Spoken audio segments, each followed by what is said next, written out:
الحمد لله نحمده تعالى ونستعينه ونستغفره ونعوذ بالله من شرور أنفسنا ومن سيئات أعمالنا من يهده الله فلا مضل له ومن يضلل فلا هادي له أشهد أن لا إله إلا الله وأشهد أن محمدا عبده ورسوله وقال الله تعالى جل شأنه في كتابه الكريم يا أيها الذين آمنوا اتقوا الله وقولوا قولا سديدا يصلح لكم أعمالكم ويغفر لكم ذنوبكم ومن يطع الله ورسوله فقد فاز فوزا عظيما أما بعد فإن أصدق الحديث كلام الله وخير الهدي هدي محمد صلى الله عليه وسلم وشر الأمور محدثاتها فإن كل محدثة بدعة وكل بدعة ضلالة وكل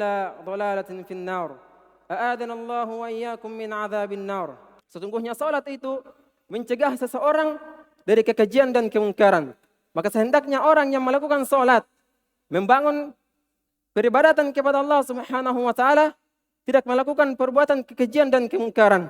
Sehingga kemungkaran yang paling besar di permukaan bumi ini jemaah sekalian adalah kesyirikan. Sebagaimana Allah Subhanahu wa taala katakan, "Innasyirka ladzulmun 'adzim." Kemudian disusul dengan kemungkaran yang kedua, yaitu uququl walidain, durhaka terhadap kedua orang tua. Tetapi betapa banyak orang-orang yang khusyuk di dalam salatnya jemaah sekalian. Bacaan Al-Fatihahnya benar. Bahkan ketika imam mengatakan, "Sawwu sufufakum," mereka adalah orang-orang yang merapatkan safnya jemaah sekalian.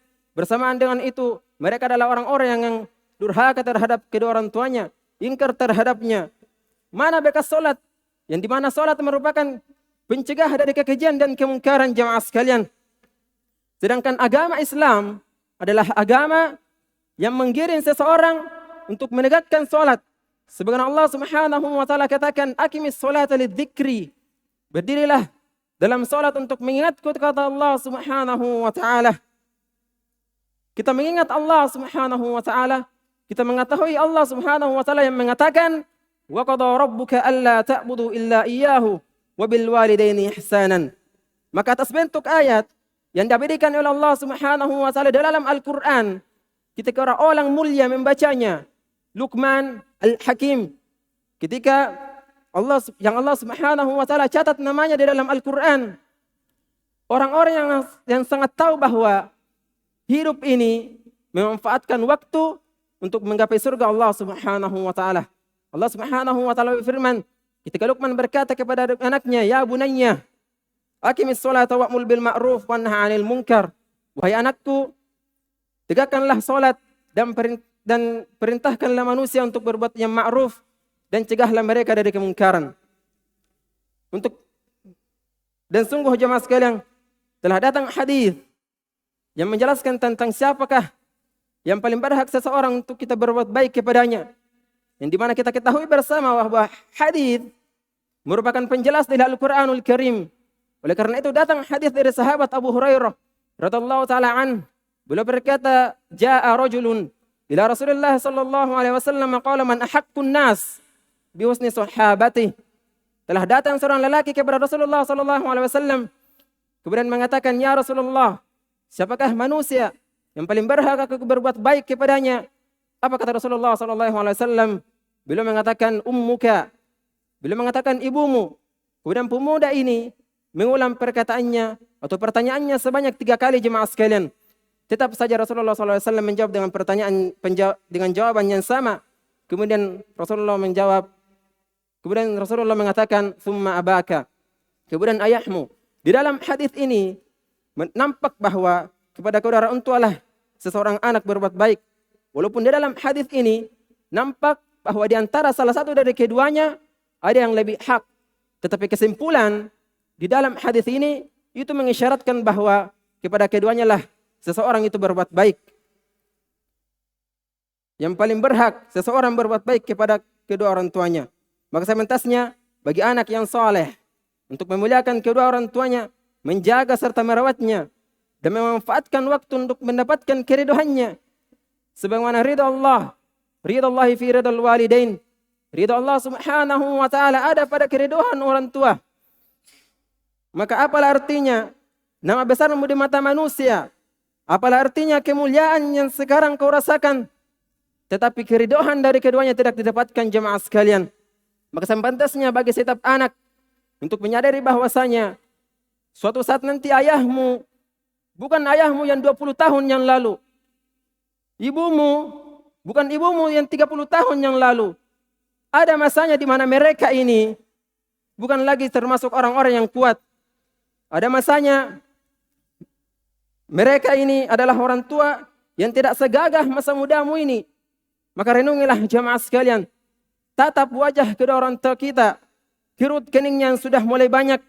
Matanya yang tak lagi indah jemaah sekalian. Yang sudah mulai keriput di bagian kelopaknya. Bintik hitam mulai tampak kulit tuanya. Bibirnya yang tak lagi indah jemaah sekalian. Bahkan nafas yang mulai terpenggal. Allah subhanahu wa ta'ala sisahkan kita waktu untuk mendapat keriduhannya jemaah sekalian. Dan kita sebagai anak, apakah kita pernah bertanya yang dimana sekarang masa tuanya ini tentang apa yang diharapkan terhadap anaknya? Apa yang dia inginkan dari anak-anaknya jemaah sekalian? Bahwa kita tidak tahu bahwa dahulu ketika dia mengandung kita jemaah sekalian, melahirkan kita, mereka adalah manusia yang memiliki harapan. Mereka adalah manusia yang memiliki sejuta harapan yang diharapkan terhadap anaknya. Cuman karena bergulingnya waktu, masa tak berulang, sehingga banyak harapannya pupus di tengah jalan. Meskipun tidak ada kata terlambat jamaah sekalian, walaupun dia inginkan kita sebagai orang yang sukses, di hati kecilnya, mereka inginkan adalah anak yang soleh. Karena tidak ada yang lebih berharga di mata, karena tidak ada yang lebih berharga di masa orang tua. Di masa orang tua, seseorang itu tua, kecuali anak yang soleh. Karena dengan anak soleh lah yang mampu memberi kebaikan kepada orang tuanya di masa tua. Yang dimana masa-masa itu adalah masa keduanya tidak mampu untuk memperbanyak amal kebaikan. Bahkan anak yang soleh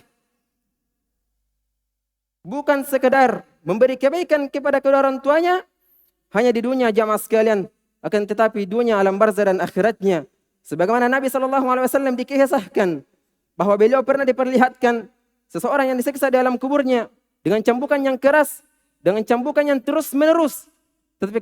Tetapi suatu ketika cambukan malaikat ini berhenti jamaah sekalian. Kemudian si mayit ini berkata kepada malaikat, "Lima taqaitsu min darbik?" Wahai malaikat, kenapa kau hentikan cambukanmu?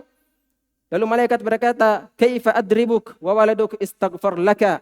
Bagaimana aku bisa mencambukmu? Karena anakmu di dunia memintakan maaf untukmu. Menunjukkan dengan anak yang soleh bukan bahkan bisa menghentikan siksaan dari kedua orang tuanya. Wallahu a'lam, aqulu qawli hadza astaghfiru innahu huwal ghafurur rahim.